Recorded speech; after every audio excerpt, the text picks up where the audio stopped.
How could he consider running a business when he had no one to help or even with whom he could discuss his plans? It was hopeless. He was hopeless.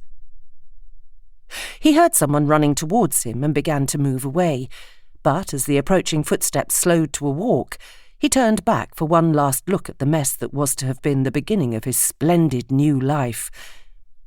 He had been a fool to think he could do it.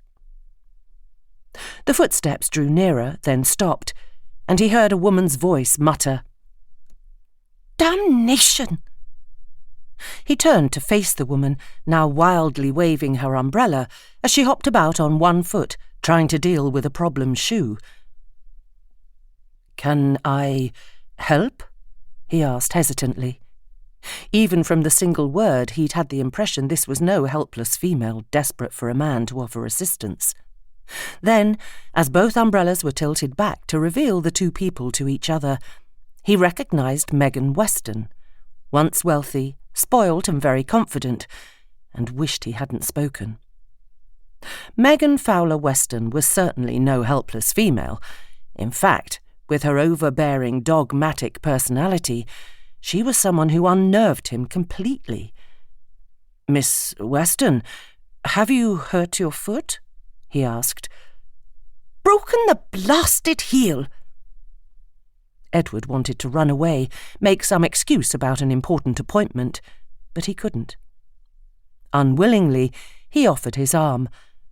"I'll be pleased to help you to a phone box," he suggested, "or if you don't mind accepting a lift from me, my car is not far." "Your car?" she said peremptorily. "And why should I mind?" He didn't reply. She walked on one foot and one toe tip as they made their way around the corner to where he had parked his Morris Minor. He almost apologised for the smallness of it, remembering that her grandfather had once owned a Jaguar. Then he reminded himself that Arvon Weston, in fact all the Westons, Megan included, had since come down in the world, and he now drove a more modest vehicle. With the engine humming, she settled into the passenger seat, threw her sodden umbrella behind the back of the seat, and kicked off both her shoes before offering a belated, "Thanks." "Where would you like to be taken?" he asked, as he took a cloth and wiped the misty windscreen.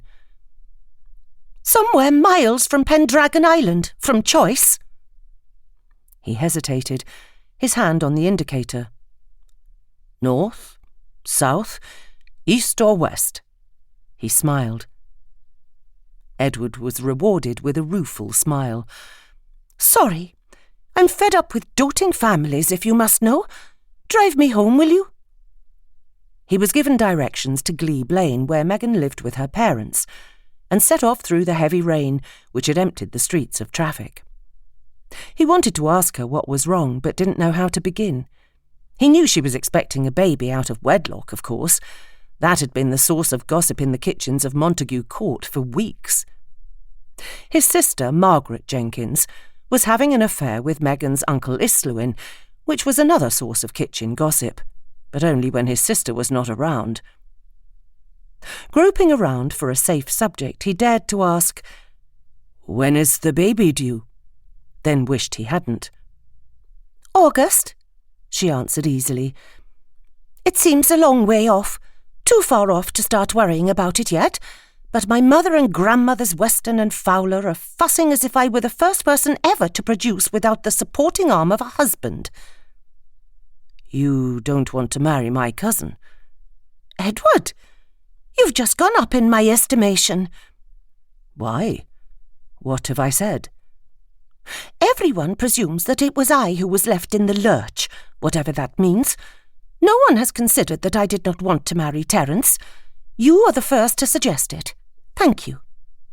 Embarrassed, Edward said, "To be perfectly truthful, I can't imagine anyone wanting to marry Terrence. He's far from my favourite person. I'd hate to think you married him for the sake of giving the baby a name." "What were you doing staring into an empty shop, Edward?" she asked a moment later. "Oh, I was... It's all right. You don't have to tell me."